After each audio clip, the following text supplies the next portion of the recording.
Welcome to our Humans of Oseredok interview. Today we're interviewing Alexandra, and she is our Curator of Exhibitions. So first, could you tell us a little bit about yourself? Sure, yeah. And like you said, I'm the Curator of Exhibitions here at Oseredok, and my role is the public-facing programming, so showcasing our collections and adding to them through the programming options that we have here at Oseredok. Thank you. So why did you want to work at Oseredok? I really like working in the Ukrainian community, in the Hromada. For me, it's really satisfying to be able to do two of the things that Oseredok sets out to do. And that's one is the preservation aspect. So being able to work to preserve the history of so many people who have come before me, Canadians, Ukrainians, people who really made a huge impact on me and on Canadian history. But the second part to that is the part to be able to showcase them and to be able to show it to the world.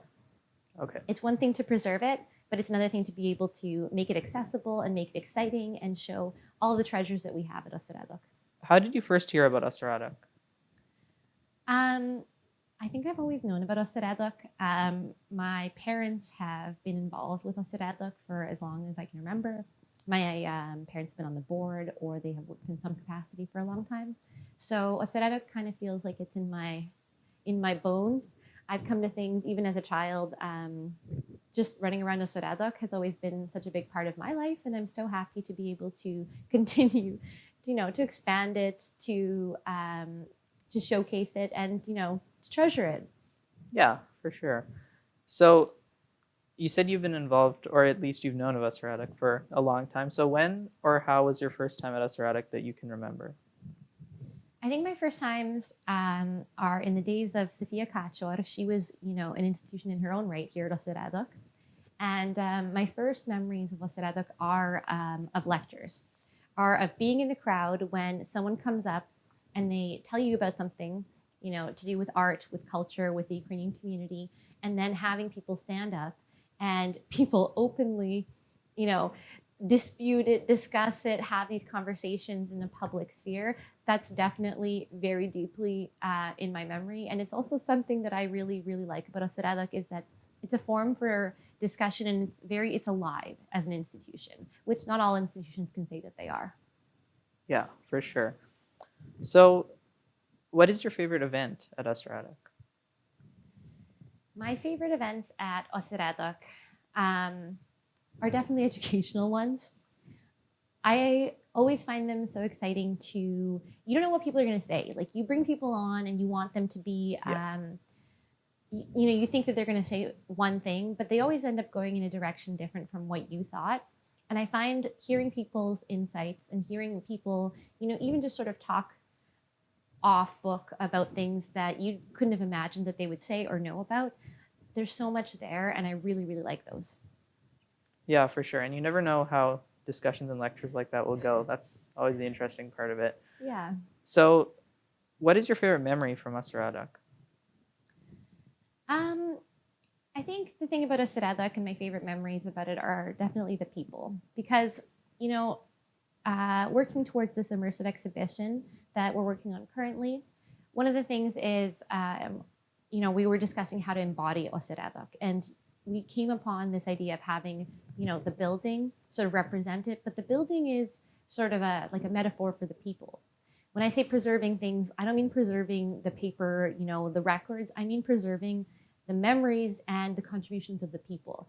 And when I think about being in Oseredok, like the thing that keeps me coming back to working in the Ukrainian community and at Oseredok, it's the people that I get to work with, it's the stories, it's their energy, it's their enthusiasm. Like I really like the people, and so my favorite memories are getting to work with them and getting to be here and getting to meet people from the community. For sure, yeah, and I think that's definitely an important point you made about the people, because as a building, it's just a building.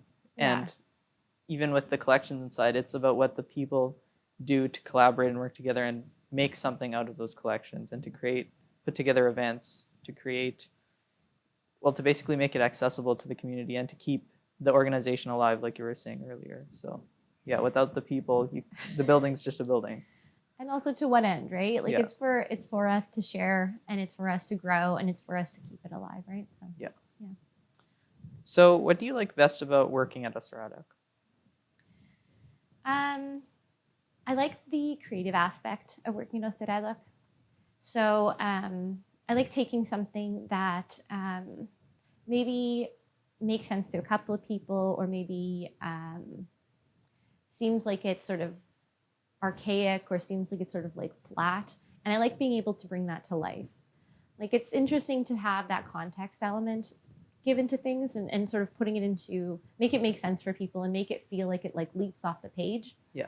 And sort of a lot of what we do is behind closed doors, like you don't get to see it. A lot of it's sort of maintenance. A lot of it is administrative. A lot of it is the stuff that, has to happen everywhere. But the stuff when you get to see it sort of leap off the page, or when you get to see, like an artwork that you've seen sitting in a storage closet and it looks kind of sad and lonely there, and it's safe, but it's not really getting to be expressive. Like when you get to see it on the wall, when you get to write about it, when you get to hear someone talk about it, and when you get their enthusiasm, like I love that. And I love seeing people learn about something and then be excited about something that they didn't know that was worth being excited about, right? Or like going through archival records. Like we have these stories of people who,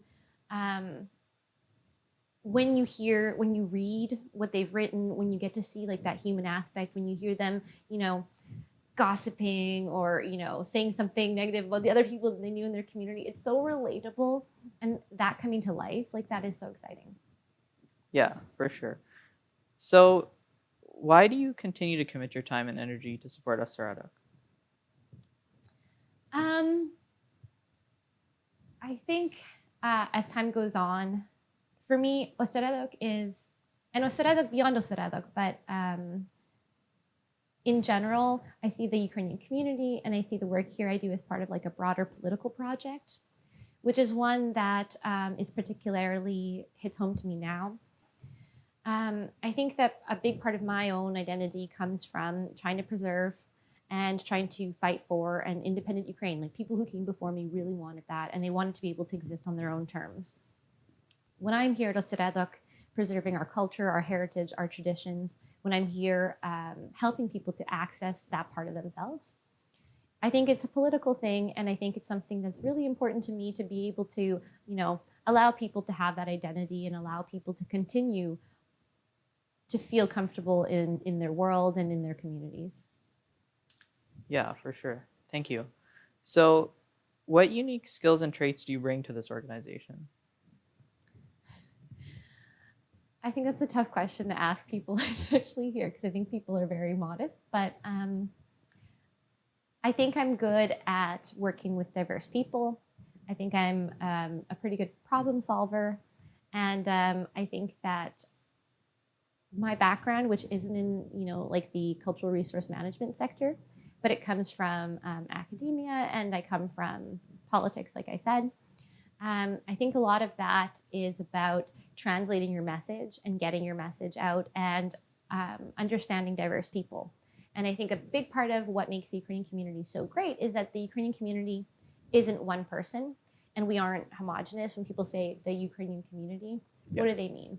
They mean people who are ethnically Ukrainian, people who are ethnically Polish, people who are Jewish, people who are Roma, people who are Russian, people who have different religions, people who identify in different ways, and increasingly, and always, but also increasingly, Ukraine is a gateway for academics and people from the world over, right?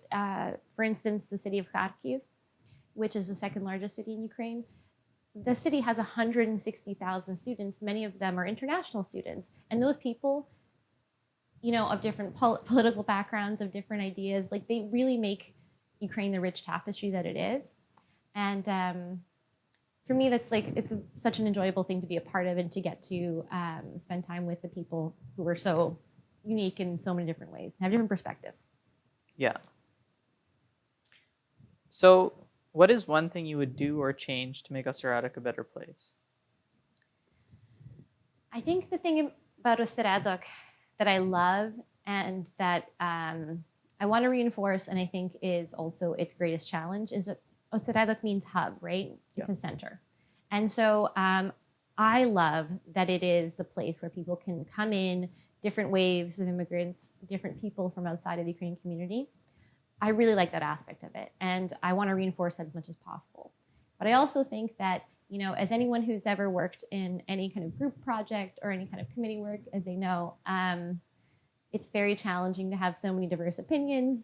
And I think that that's one of the hardest things to work with, but also the most rewarding and the whole purpose of us, right? Like, we're a democratic organization and we want to incorporate as much as we can of all sorts of different people.